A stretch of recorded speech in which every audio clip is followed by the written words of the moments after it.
everything that surrounds it, fun, great entry point, like our drivers have great personalities, but then the minute the green flag hits, it's serious. Well, I'll actually push. I'm not sure that all sports have figured it out.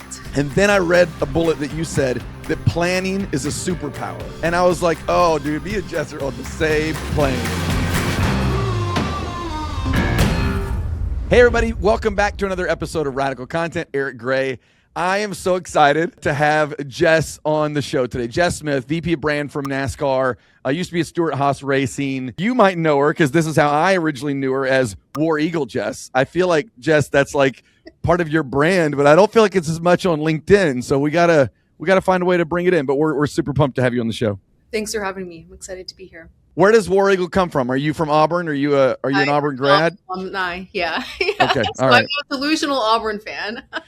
Awesome. Well, I feel like it became part of your brand for a while there when, obviously on Twitter and now I think a lot of social media, Twitter has shifted a little bit to LinkedIn these days, but we're super pumped to have you, and we're going to be talking all sorts of NASCAR, but we're really going to be talking about sports and social, sports and content. And really, the goal that we have on this show is to really go into the people that are doing it at the best, at a high level.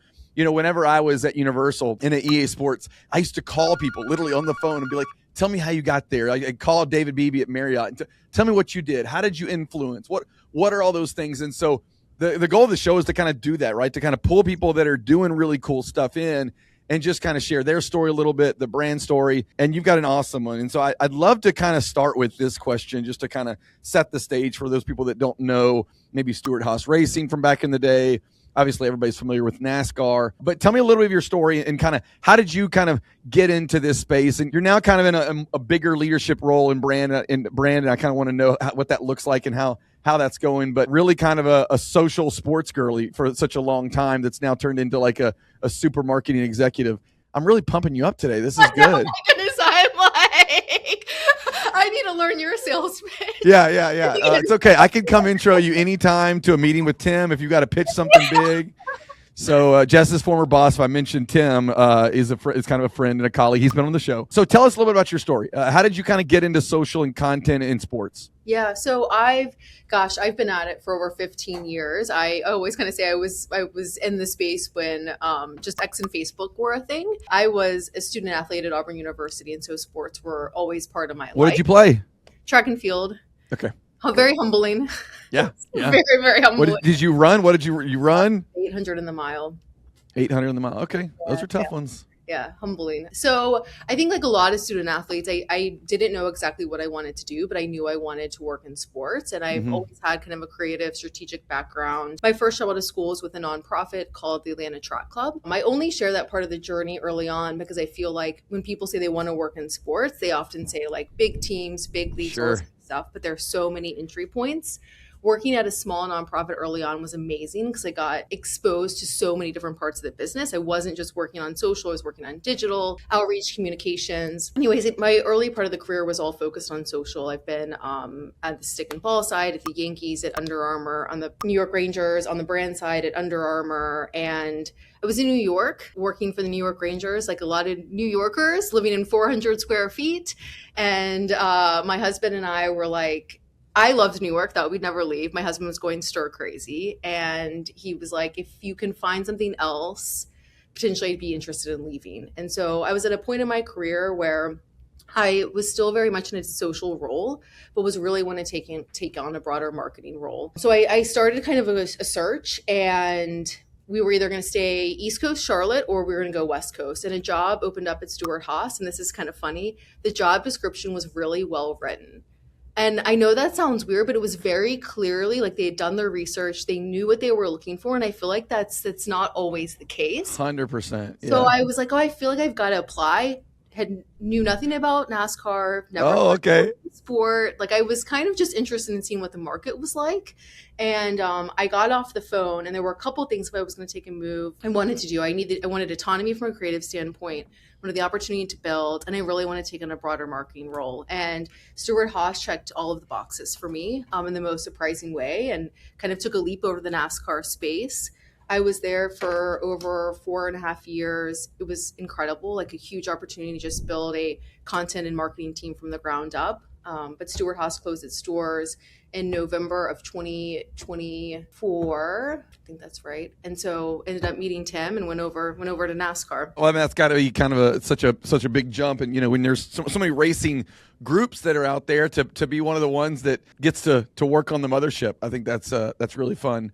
One of the things I'm going to reference a bunch, if you haven't had a chance to look at this, and I'm sure she's going to laugh because it's dated now, but your social and sport blog, which I know has probably not been touched since maybe 24, like August of 24. How long? When's the last time you wrote one? Yeah, I think the last time I wrote was when I left SHR. We need one. We need it to come back, Jess.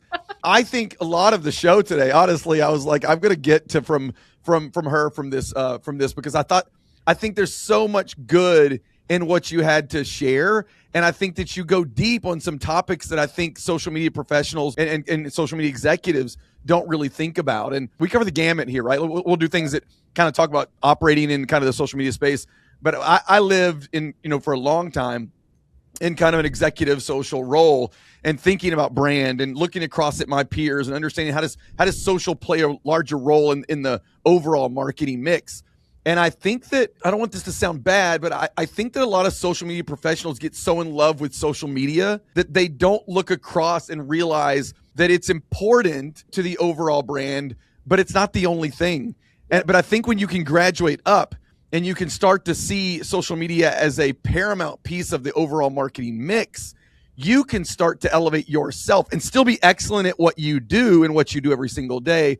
And I'm interested in your thoughts on that, because you've definitely had a full transition into thinking bigger and thinking broader, but I think that you probably bring a lot of your social kind of mindset to all of that thinking. Yeah, that's exactly right. I think one of the things, first, it's always hard for social media managers. Like, there's a personal connection, I feel like, to the platforms. And so graduating and taking yourself away from the keys is often a painful first step, but it's so important. And it's actually really freeing when you do it. Oh my God, is it ever? Could you imagine the first time you stopped responding to people on social? Like, I remember that point in my career when I was like, it's like when you you go from like hourly to full time, it's like there's a whole other world. Yep. But I think, like, to your point, so actually my journey at NASCAR, I feel like, is a really good example of how I feel like social and content influences marketing today. When I first was hired, I've been at NASCAR for about a year and a half, and I was hired very much on the social and content space. I think NASCAR is amazing because we're a 78-year-old company, but we're still a little bit in like startup mode. So we're building quite a bit. And we actually have really great access to our drivers. So our access is incredible.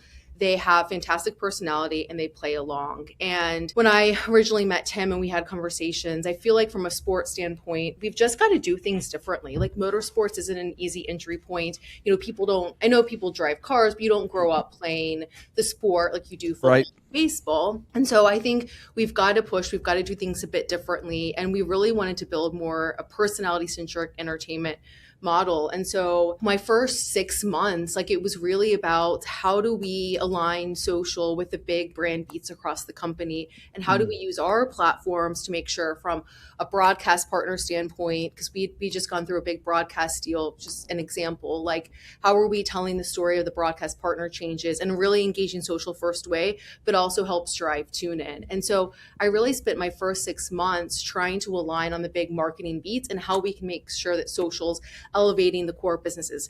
How are we putting drivers front and center? How are we servicing our broadcast partners? How are we making sure that those big tentpole moments, we're doing great storytelling? And it was funny, like, Tim came to me and he's like, what we're doing on the content side is how we should be marketing. Like, how you position the drivers, how you're telling the tentpole storytelling. This is marketing as a whole.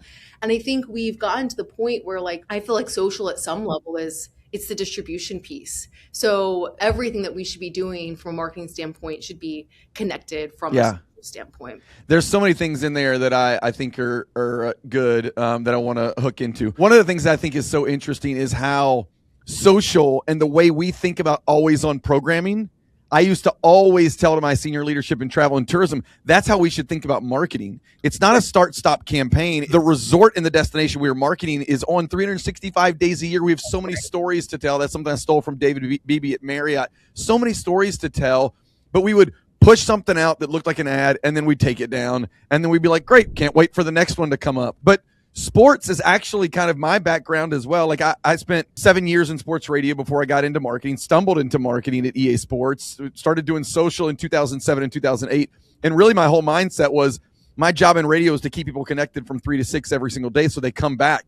I took that same mindset into marketing, and it's really been the philosophy for everything that I did at EA Sports, at Universal, and still today at Maverick. And so I loved what you said about kind of the conversation you had with Tim. And it was a little bit of me and Tim's conversation, 4 or 5 years ago, where it was like, what we're doing over here is actually the tip of the spear, but we got to make sure all these things are talking well together. Exactly. And thinking the same way when it comes to programming and content. And it should show up, right? Like, I think when we're thinking about a big announcement or something like that, like often the social and creative piece is now what we're leading with. And now we're taking what we used to do on social and putting it in our TV advertising, but it should be connected across channels. So email might show up a little bit differently, but it's all got to speak the same language. Yeah. Do you remember those days? And I've said this before, I know, and it was, people asked me before, like, what's one of those things that you used to believe that you don't believe anymore? And one of those things for me was how social was different and needed to be different. Yep. And by the way, at the time, I think it did, because we needed that autonomy to build and to learn what this thing was. But as we got more mature, I feel like the things and the methodologies we learned over here in social actually is the thing that has to be everywhere. I was actually going to say, I think my biggest push is that advertising and marketing needs to change. So I think that we used to think that it was like, we would take ads, these really stiff, kind of built for TV, and push it down. And I actually think that we're too fussy as marketers. Like, we've taken a lot of really nimble productions. Now they're still like good quality, but it's not your traditional TV production and put them on TV, because I actually think people don't care about that. So how do you take what we've learned across social entertainment, right? Feels a little bit more raw, which connects with people. And I feel like the push needs to be, that should be all of the marketing. That's what connects. That is the marketing. That's what connects with people. Yeah, it's funny. We actually, in a small scale, we just celebrated 3 years at Maverick, and we did this 6.5. Thank you so much. We did this like 6.5 minute film with me and my wife as the co-founder, with mixed in like BTS and like it's the whole story of building Maverick. And I had 2 clients yesterday that said they watched all 6.5 minutes of that video, and it's like, that was marketing. Yes. Right? Like, I could go create an ad where I'm throwing it on Instagram and saying we could do 60 videos in 30 minutes, right? Like everybody else is doing. And I am just noise. I'm not connecting. There's no brand. There's no emotional connection.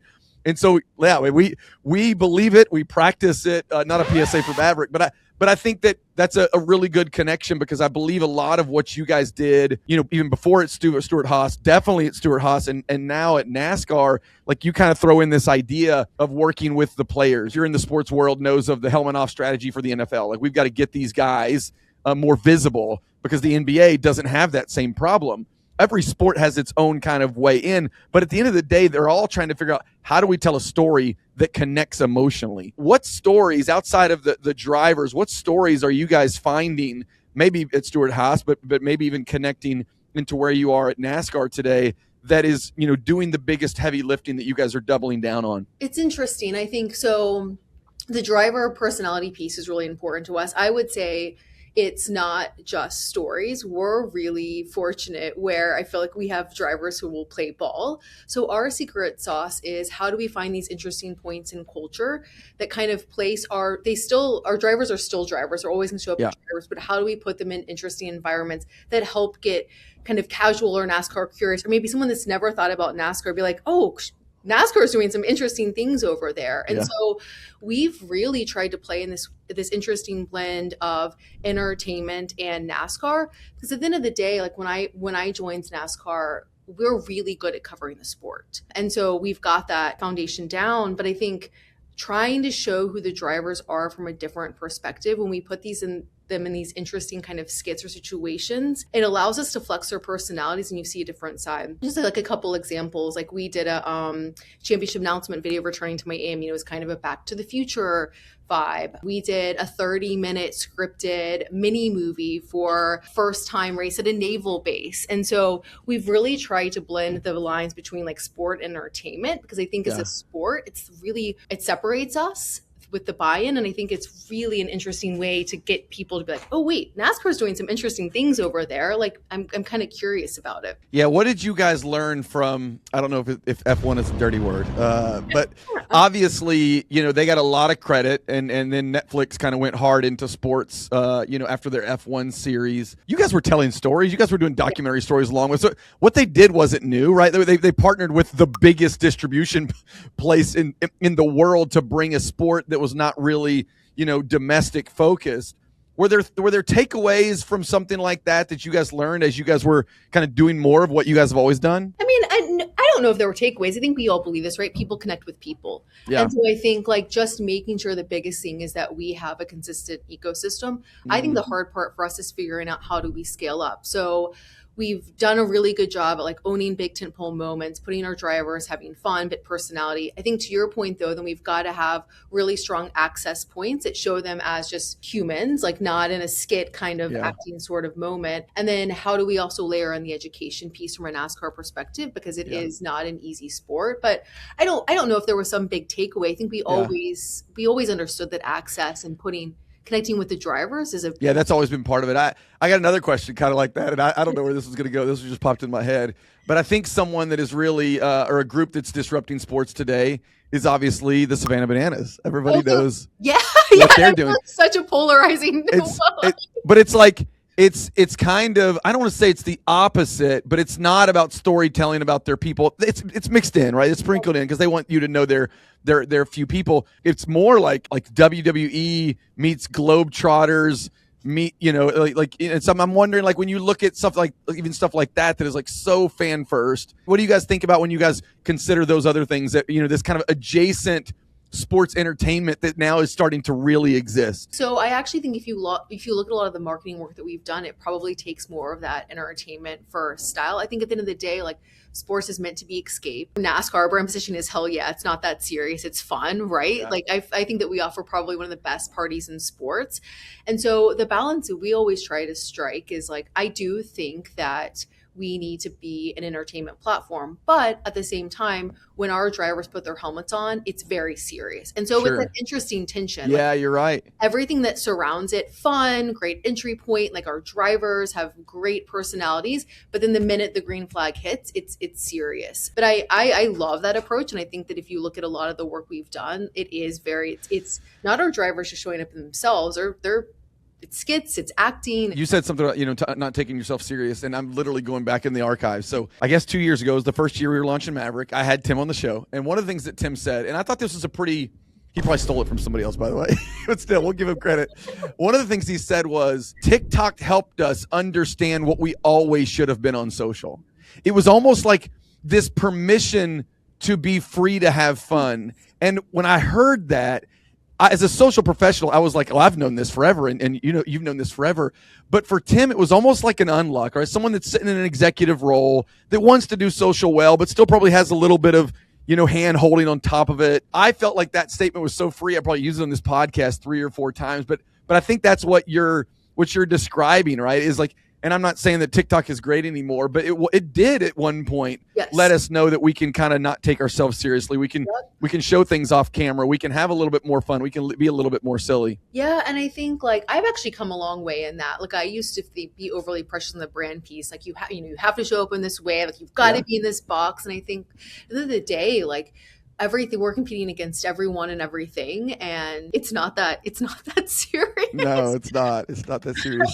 Let me ask you this, because I love sports. I have the sports background. I oftentimes wonder, why don't other brands get it? Why aren't other brands further along? When I started Maverick, it was like our mission is to help people engage first and build raving fans. So it's in essence kind of trying to flip the model to say, it's not about transaction, it's about emotional connection. That's not a new statement. Yep. But if you really put that at the center of your brand and your business, everything changes. But it's not. But in sports, it is, right? Fandom and attention drives your business. I guess the question that I'm kind of leading up to here is, why do you think that sports has figured it out and others haven't? Well, I'll actually push. I'm not sure that all sports have figured it out. Okay. Let's hear that. Because I think, and I think my experience in NASCAR has really kind of changed that for me. I think you talk about having a culture, like Tim said, TikTok allowed us permission to be fun. This is one of the few places I feel like we have a ton of autonomy, not all of our tape, and we're literally in not just we're encouraged from leadership to take chances and push the envelope in a way that's right for them. Yeah. I think sports gets a lot of credit for the on-field product that is naturally fun. Dude, I've had this exact conversation with someone because I told a guy, actually we were interviewing him. He's a good dude. And I said, this is going to get me into trouble because I love sports and I believe in sports social professionals for a lot of reasons. But I said, in some ways, what you do is easy. Yes. Like what's the theater is happening in front of you. You didn't have to go create it. When you're doing social for a Winn-Dixie or even a theme park, and a theme park's pretty easy too, you got to go create a story that people don't care about today. You get to draft. There's a NASCAR word. You get to draft off of stories that exist every single day, which is why people want to be a part of it so much. That's right. And I think when you actually peel back the layers of the teams and the leagues that are actually pushing the envelope, like if we pitched half of the things, I feel like if it went somewhere else or another league and pitched half of the things we're doing, they'd be like, absolutely not. That's so far off from the sport. So there's, I think like the Chargers are a good example. Like they're truly they're a team that pushes the envelope and is really entertainment. But I actually think a lot of sports relies on the on-field product and kind of take for granted the product that we have to work with. Yeah, I think one time way back in the day, I was interviewing for a head of social for an NFL team, and I talked about at the time, I forget who was doing it. I think it was the Jets. Their team might have sucked, but their content team was really good. But I talked about just like the brands that are really trying to find a way to mix culture and entertainment in sports. And when I go back way back in my story, the radio station I used to listen to is Sports Radio 1310, The Ticket. I've talked about it on this podcast. And what they did originally, and they've won multiple Marconi Awards for this, but they almost brought like SNL to sports talk. It wasn't that they stopped doing X's and O's, but it was like early on, they're like, we're not going to win at X's and O's, but where we can win is talking about the 10 ridiculous things that Mike Breen said on the broadcast last night. And when you mix that with hey, let's talk about the last 3 minutes of the game, now you're starting to really give texture to the way, their target audience, men 18 to 54, men in that genre really interact. And so I think that you're right. Not every sports team is doing it. They're probably still more ahead of the game from most brands, but I think that's a really interesting point. Yeah, there's a couple things I wanted to pull out of the blog that I think are really, really good, and then we'll talk into. We're going back to the. Oh, dude, we're so going back. We're going back a bunch here. I got two specific questions, and then we've got a topic wheel that we're going to do that are all from the blog. So you pretty much did my job today. Social content and brand should all be under one roof. I want to hear you tell me why you.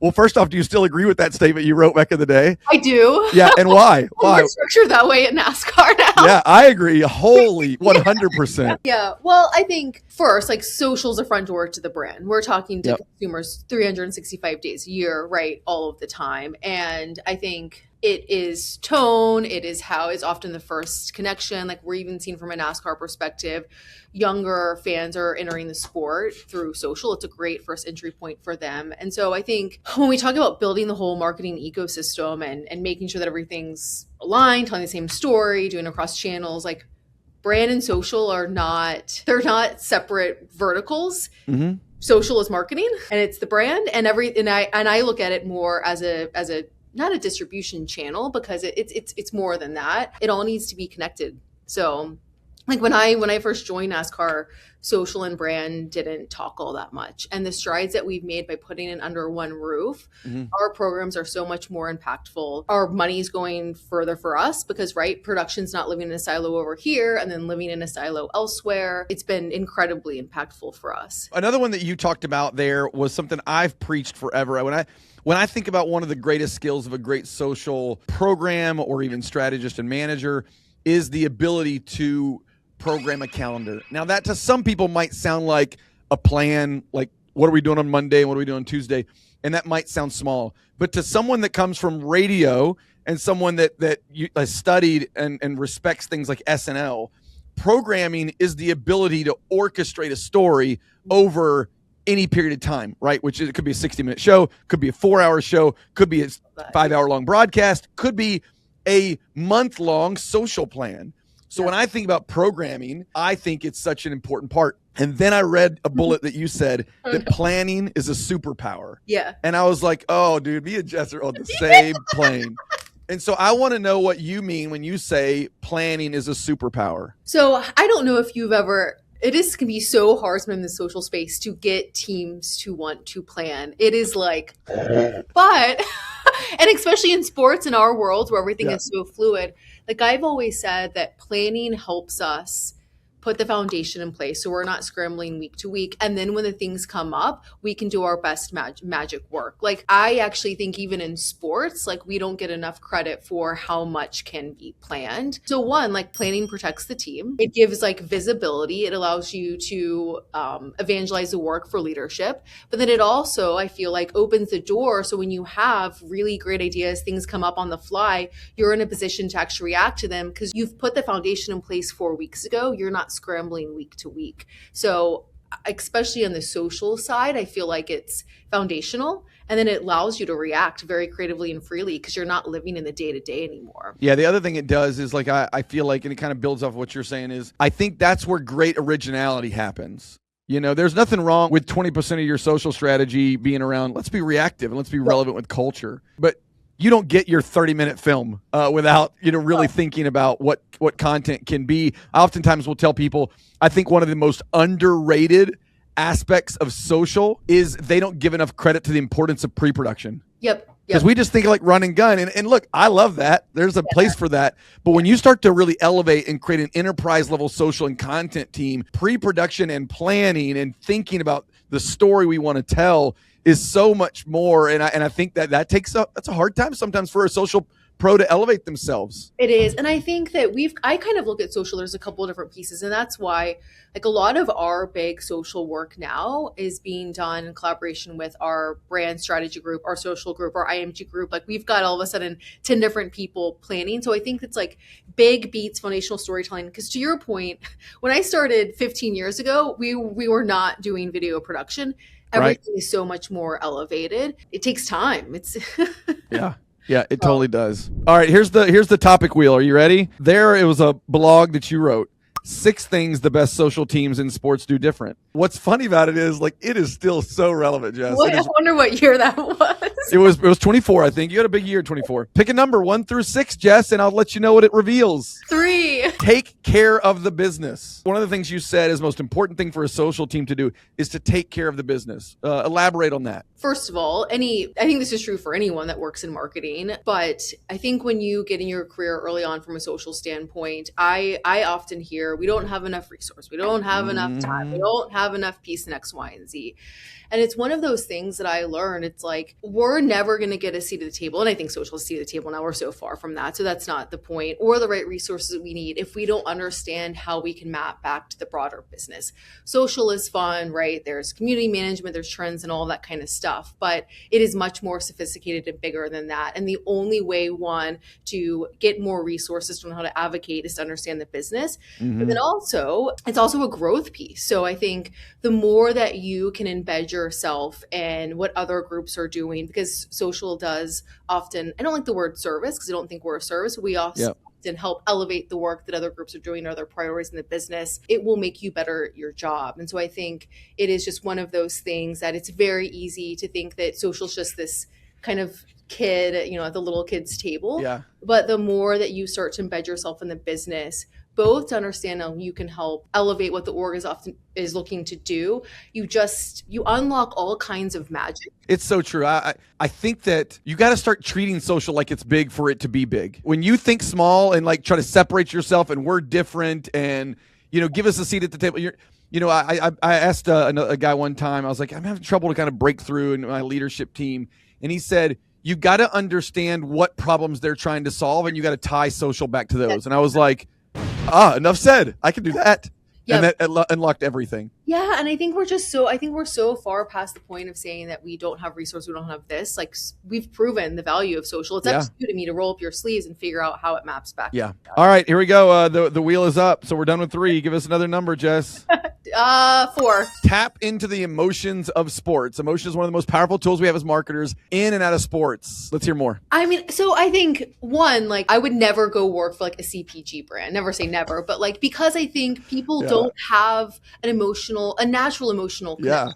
So you and I were saying this. I feel like it's almost easy to work in sports at some level because there's the emotional piece. And so I think the on the field plays, those are one thing, it's great, but how do you, from a content perspective, with personalities, with athletes, you've got to evoke something. Like, it's all about shock, awe, humor, education, entertainment. Yeah, it's so much. And again, we've said it like you said, but it's this idea of like it's so easy to do X's and O's, and that exists everywhere. What makes you different? What gives you a unique perspective? And the cool thing about where you've been, whether it be Stewart-Haas or NASCAR, is you have the exclusive. Like right now, you could go say, hey, let's give this company an exclusive to tell this story.